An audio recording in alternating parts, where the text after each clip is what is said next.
Always good to have him in the studio. The Hot Honey range has dropped at Macca's for the limited time only. Embrace the drip with the Hot Honey McCrispy McSpicy and dipping sauce. Oh. That's post-game this week, I think. It all starts First this meal. week. Yeah, it does. First meal after is going to be the Hot McSpicy. Oh. Embrace the drip. Yeah, I'll be extra dipping sauce. Do you feel like it's the start of the season? Yeah, it does. It's I woke up the other morning yesterday morning before we had first main training session of the week. And it's a weird excitement, and I was like, okay, we're here. It's on. We're ready to go, and it's it's a good feeling. Has it been a low-key build-up as far as, I'll ask you, Journo boy, as far as a marketing? Oh, if you go onto the WAFL website, you don't even know the season's on. It's been very low-key. If I wasn't involved, I'd be like going, when is it? Yeah, I suppose we're not foot in camp at any camp. I mean, Hammer's the best one to ask. You mentioned the vibe. You've done a few little launches and a few little photo shoots and stuff like that. Is it a little bit insular, or do you think the public's on board? Hard to tell till they show up, eh? Yeah, hard to tell till they show up. It's going to be hard for fans at Leederville Oval because of the construction stuff. I think they're what side would that be? That would be the eastern side of the ground. I think he's still under construction, so you can't really sit on that hill, and it's just grandstand stuff only. Great hill to sit on. Well, it usually is. But it'll be good because it'll be packed. Hopefully that grandstand is more packed and there's an atmosphere there. But, I feel the vibe is slowly has built, and now all of a sudden it's like, yep, we're on. We're round one. We're ready to go. So as a player, you don't really feel too much other than what's in the footy club, and it's a good feeling around the place, and we're all ready to jump into it. How's East Perth going to go? Oh, look, I think off. Wheels off. Wheels off. Why is it like wheels off as in like Subi a couple of years ago? Wheels off? Subi and East Perth wheels off. Oh, Subi's wheels are off too. I don't know about Sullivan Logistics Stadium. I'm a bit worried about the team. Nah, I'm fine with the Oval now. I'm happy with it. It's set. The grass is great. There's one more light pole to go up and then we're away. Yeah, we got 4 more at Bassendean. Yeah, look, we lose a lot of class. We lose Shuey and Croydon, which hurts us a lot. But does that hurt you? It does hurt me, yeah. Like they're two. It hurts because there's obviously 2 extra, A-grade midfielders that you can just sort of say, if I'm not injured, if I'm injured or I'm not playing or something's going wrong, they can do it. But what I've found in the last sort of 2 months is the guys that have stepped up into that role. We're playing a different. We don't need Crows to have 30 and have 10 inside 50s and low bullets every time. It's like we've got a different mix now. Sebett's back from Freo. He's down forward. Ben Middleton's come from Peel. Mitch Schofield's fit now. We've got a different looking forward line, which allows the midfield to work differently, so it doesn't need to be so precise every time. And I don't know. I think it's a different team, but it's a more balanced team, I think. So I think we're going to be fine. It'll take a little bit of time to gel because we've got, from last year's team, I think we'll probably have maybe 5 or 6 or maybe actually first round, we'll probably have 6 to 7 that are different from the grand final team. So it's been taking a little bit to gel, but I think we're going to be fine. I think WAFL footy's great. I think it's a great day out. And if West Coast continue on this path, which you probably think they will, you reckon people get back to the WAFL footy more and go and see maybe their team win? No. You don't think? No. It's a great day at the WAFL footy. I think WAFL football has there's always a spot. We all have a WAFL team. All my mates have a WAFL team, but they don't go. They're time poor, or if an AFL game's on TV, they watch on TV. It's very hard to schedule to go to a WAFL game unless it's ingrained in you. I will say this, and I've said this ad nauseum on this show. What I see at Claremont and their supporter base has, from an outsider looking in, has grown. They've got it right. They've grown their supporter base through their legends, through their middle tier supporter, and through their youngsters. You go to a game at Claremont, it's packed. Yeah, well, it's because there's really nowhere to sit. But Subi, but that's I'm not anti. I mean, all grounds are designed differently. And then I look at Subiaco, and they've been successful, incredibly successful for a long period of time. But their supporter base has stopped growing. East Perth, what have you seen since you've been at the Royals in regards to your supporter base, your demographic? Well, I think our demographic is a lot of sort of middle-aged they're starting to bring kids now. And I think the reason being is since I've been there, we've just gotten better. So it's been a natural progression with our increase in fans coming. And you notice it more so, like when you're playing, it's hard to notice the difference between 2,000 and 2,500 or 2,500 to 3. But I noticed the difference up in the bar after the game. Like that's where you see especially when things are going really well, which they have progressed to do, that stays a lot more busy. And it's the same. You see the same faces all the time. The loyal supporters are there every week. They're staunch East Perth They are. supporters. But then you get, especially in the back end of last year, like you've got people who you haven't seen before who might be, 40-odd, but they're bringing kids that, they've got their membership, little hats that we sell on the side, they're going, and little scarves and mini footies and that sort of stuff you see. I saw an uptick in the back end of last year of family or people bringing their kids who are maybe not as diehard as the others, but are just, okay, well, East Perth are going well here and this is a good day, so let's bring the family in. Hey, West Coast depth as far as a WAFL team goes, it's not depth as far as an AFL team goes, but if they stay fit, they've had a pre-season that looks encouraging for them. Yeah, and I think across all the teams, I mean, West Coast hopefully will be better. I think they've knocked off Peel in a game, and they've got, they don't have a heap of injuries at the AFL level. Their AFL team's not going great, but they don't have a heap of injuries, which really hurts the WAFL side. So I think they'll be better. Perth have got some stars, like Brandon Parfitt, from all reports, probably gets picked up in the mid-season, and which is going to hurt Perth again. They'll lose another one. But Charlie Constable, Sam Simpson, Corey Byrne, they're all guns. I'm surprised Parfitt's not on a list. I was just about to ask you. I I mean, think, is this the one that's snuck under the radar that no one's actually spoken about? This is a huge pickup for Perth. And massive. You're right. He's probably too good for WAFL footy. He's 27. He's 26. He's won a premiership and he's played 100 games of AFL. But he could also coast over here and go, okay, my AFL career's done. I'm just going to go. Massive, yeah. But my mail is he's fit as a fiddle, focused, and has been one of the stars on the training track. If that's the case, then you're laughing because if he is focused, like a lot of blokes finish their AFL career or get to this and they go back to WAFL and say, I'll just chop it up here, without doing the work that made them good, better than average AFL players. And then they come back and go, I'll just cruise through here. But if they did that work, then they would dominate. Yeah. If he's going as fit as you say he's going, Goss. I'm good mates with Charlie Constable and play a bit of golf with him. And he was at Geelong with Parf and said he's fitter than he was when he was at Geelong. Heard that. Like he's in career best nick, and he is surprised if he's there the whole year. Yeah, well, looking forward to seeing how he goes. It's a great injection into WAFL competition, so make sure you do get along and support. Well, we had Jamie Cripps on the show yesterday, and he got Scotty went hard on him. It was radio. I've texted Scripper after and I said, look, thanks for coming on. No worries, mate. I knew it was coming, that type of stuff. Well, this is the response about you. Dave has texted in. He loves his footy, loves his Eagles. He said, did Cripper come under MRO scrutiny for his hit on Hamish Brayshaw and Chris Clafunas, who was our SEN boundary rider, when you were lining up? And it was deliberate. It was high contact. And they barely moved their chairs. What is going on there with those blokes in the plastic chairs? Entitlement. There's bloody too many of them around the bloody oval now. I can't get away from them at the minute. But I thought Hammer might have knocked me over, mate. He's a big boy, so I had to go get him first. But just a bit of fun, mate. Obviously an old teammate and mate. So lucky I kicked the goal because it would have looked a bit stupid if I didn't kick it. So explain yourself. You did crib a lot. You did crib. Yeah. Why didn't you just move? Why didn't you just move proper? I was trying to have a shot. You knew he was going to go back. And you're sitting there going, this is my workspace. I moved. And I'll tell you why I couldn't move any further. I'll tell you who was sitting on my right and blocking my space.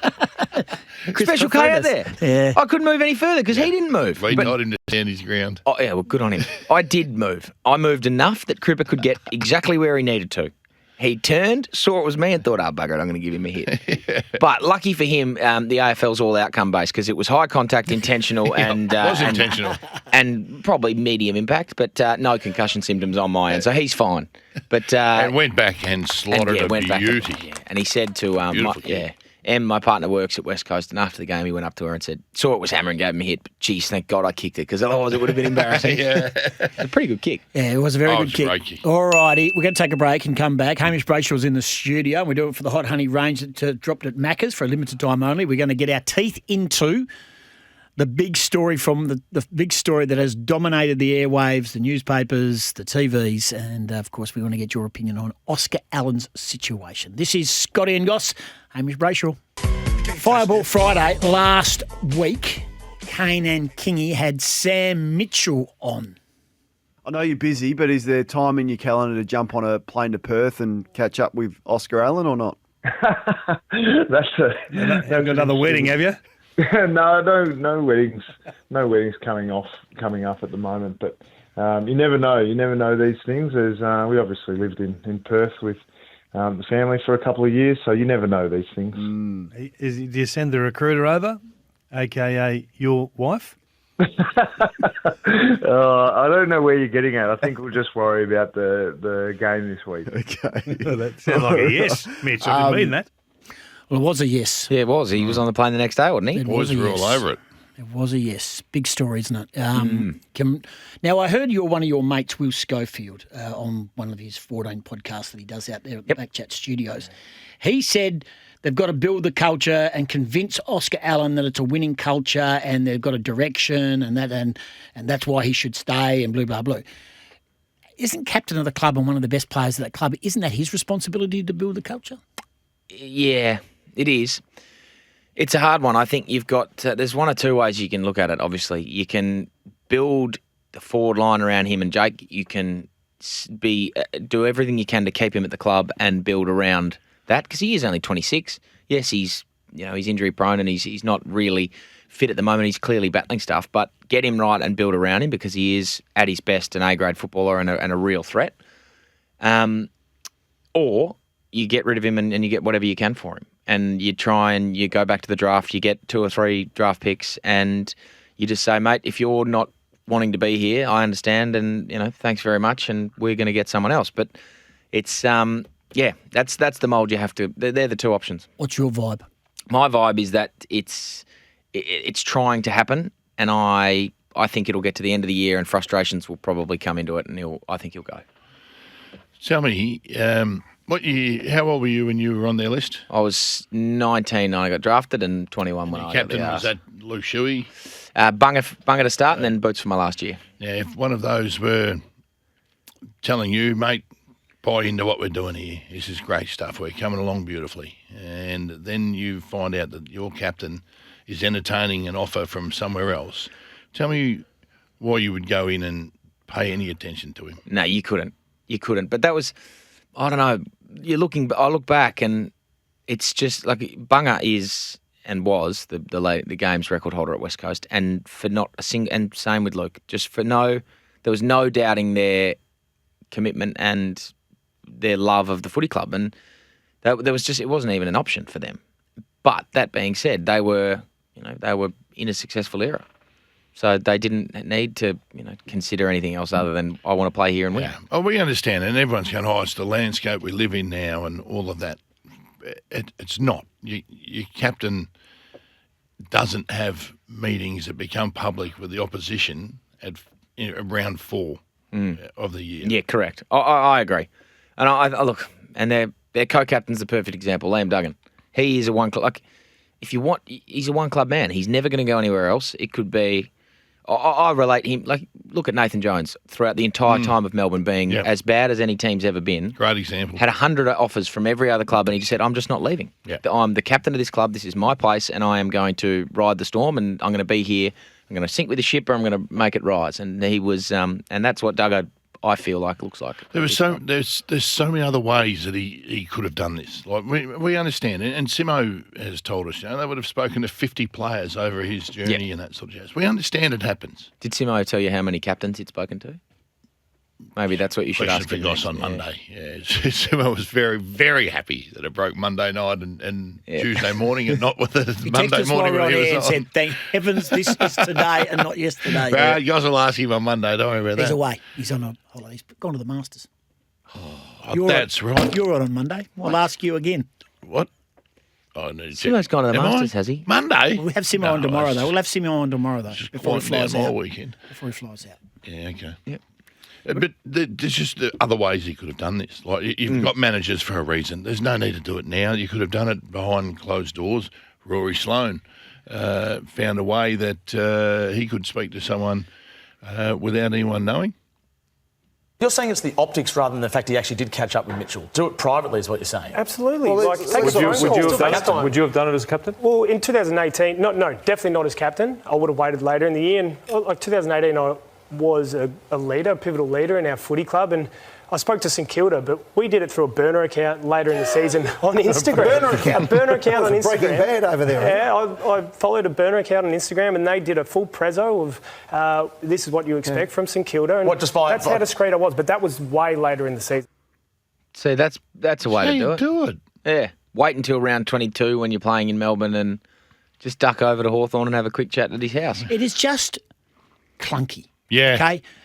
Again, we go back over this, which is everyone has said. Poor management advice too. Fact is, he has spoken is not the end of the world because as a lot of players, we know it happens.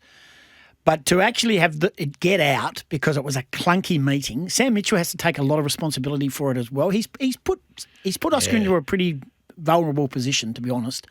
They'd want to look after him if they recruit. You reckon it's part of Sam Mitchell's plan to actually go, we'll get it out, create some unrest, and hopefully they turn on him and he wants out. Well, Brisbane are still the favourites. Brisbane's still the favourites to get him.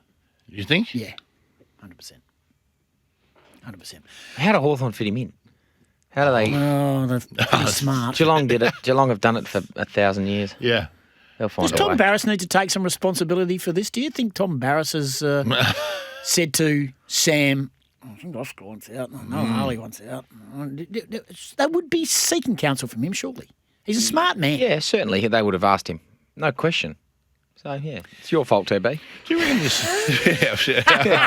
There's a lot of people that want to pin everything onto him. Oh, do they? Do you think this season's kicked off? Like, do you think are we talking about too much outside the ropes? It's hard for us here because both teams are poor. Like, both teams are no good. So what else are we going to talk about? You're convinced Freo are no good. Yeah, they've started really badly. Right. They've started poorly, and that's why there's one win in 6 games for West Australia. So I'm able to switch on to that because I said we're talking about everything else. I said on Sunday, I don't think there's anything that Fremantle's done. They've won by 40 points. Yep. But I don't think there's anything that they've done here today that would scare the other teams in the competition. No, I agree. But I think in terms of the stuff that is being talked about in the media, I reckon I'm not sure I don't have my finger on the pulse in Adelaide, but I feel like it would be a weight of how good Adelaide are going as opposed to get rid of Ken and what's going on there. I feel like that would be the understory versus Adelaide being all of a sudden a juggernaut. But again, I'm not over there. But I feel like if we were, if Fremantle were flying and West Coast were doing a little bit, hadn't been blown out of the water, I feel like it'd be a different story. It's been a crazy news cycle in Western Australia at the moment. Harley Reid 1 minute, Oscar Allen the next. And how happy's Harley, you reckon, right now? Yeah. Yes, good on. Maybe it's just the most selfless captaincy act we've ever seen in our lifetimes. Yeah, maybe he's just. Maybe I've got it completely wrong. Maybe Oscar's just he's Trojan horsing the AFL. Yeah, and he's Trojan horse. Just giving his young up-and-coming superstar a chop out and off the papers. And I wonder what it was like going to training yesterday for Oscar. Oh, so would have loved to have seen it. Would have been, I don't know. Saw him doing some stretching on his own, stretching on his own in the middle of MRP. I hope he didn't listen to our show yesterday. Oh boy! I hope he did. He got hammered. Yeah. The texts. We've sat in this chair for many years. This text line has never reacted to a story like it. And phone calls and people in the street and West Coast people. I know that a lot of people scoff. I don't think they turn on their stars, West Coast supporters, but they turned yesterday. Yeah, they did. They were angry and disappointed, and I think they have every right. I said it yesterday. You came from left field yesterday. You were just sitting along going, you can understand it, and then you just launched. You just took off. No more Mr. Nice Guy. You just took I've had enough of a whole different image. But at the end of the day, West Coast supporters are turning up in numbers every week. Yep. And it's like a slap in the face to them from their skipper. It is. It's like the Titanic's hit an iceberg. It's slowly going down, and the captain has run from the helm and just thrown a little kid out of the way to get on the lifeboat. He's just gone, children and women and children on first, women and children on first. After me. And he's just gone, piss off, get out of the way, bang. That's harsh, come on. That's what it's like. George Costanza getting out of the fire. Now there's a petition going around about handing over captaincy and all that sort of stuff. To me, that would be worst thing now. So I was savage on him. I think that creates a bigger story than it already is now. You strip a bloke of a captaincy, then you may as well walk. Yeah, you may as well just put him in the waffle for the year, which a lot of people suggested on socials yesterday. But it creates a whole nother argument, a whole nother story, a whole lot of focus of attention on something else. Well, it's been a big story. Hey, question without notice, and I saw this on the AFL site. I'm going to throw this one at you, right, for both of you, right? Okay. Right, so out of all the active players currently on lists who has had a minimum of 25 shots over their career, so it can be a Larky or a Jeremy Cameron or whatever it may be, but it has to have had a minimum 25 shots. Who is the most accurate goal kicker in the game? Right now. Right now, on all lists, active. Nick Larky would have been my second. Would have been my 66%, 377 shots, 249 goals, 66%. Who is the most accurate? Paddy Voss? No.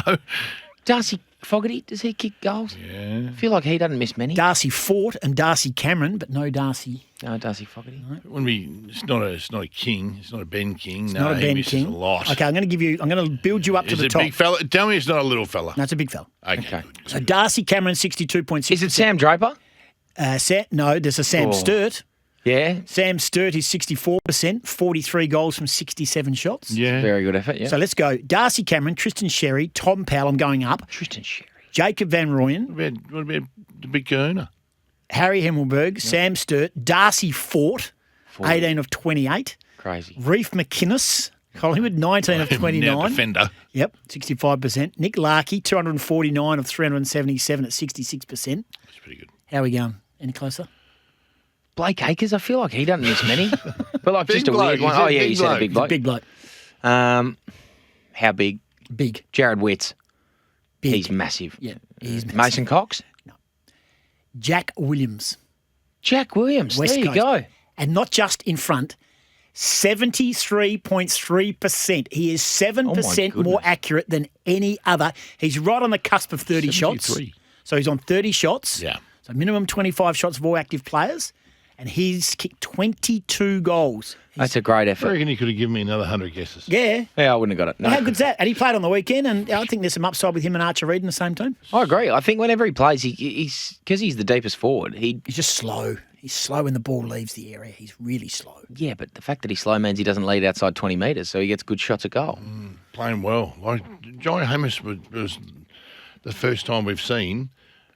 He's not a stay-at-home full forward because he left the goal square, but he was a stay-in forward, 50 forward, and every turnover he was sitting there on his back alone because he's not pushing up, wasting his time up there. People love your tips. We've only got a minute to go. Right, Collingwood, I'll rip Carlton. through these. Collingwood win. Carlton don't win a game and for a long time. That a boy. Geelong host Melbourne Friday night. Oh, Melbourne are rubbish. Geelong will win. Gold Coast host Adelaide. What a game Saturday. I love this one. I think Gold Coast beat them. Yeah, agree. Where is that? That's at Gold Coast. That's why I'm going Gold Coast. Wow. Richmond, Brisbane, MCG. The Lions will just wipe the floor with them. North Melbourne The at battle of the Marv. zoo. The battle of the big zoo animals. Lions will win. North Melbourne against Sydney at Marvel. North Melbourne will win that game. I'm all over the bonus. Trust me, they'll win. North Melbourne. Giants, West Coast, Engie. Come on. Port Adelaide, St Kilda, Adelaide. St Kilda. Whoa! Yep. Port Adelaide is rubbish. Fremantle Adelaide. Dogs. I have to. I'm tipping Freo again. I'm tipping You said Freo they're again. hopeless. Yeah, I know, but they won. I'm going to tip them again. Alrighty. Hey, thanks for coming in. Good luck on the weekend. Thank you very much. Your boys. Oh, so much you care about your own team. Who are you playing? I'm not mad now. Don't Oh, worry. yeah, of course you are, because they pay you better. Yeah, 100%. 100% they do. Exactly right. Hey, Oh, Good luck. boy. Good Thank luck you very coming in. much. No worries. I'll see you next The week. great man is in, Hamish Brayshaw. The Hot Honey range has dropped at Macca's for a limited time only. Post-game. Nutrient Water Sports Update just around the corner. And tell me why. If you've got any questions you want to know the answers to, get in touch. 0487 736 736. News is next.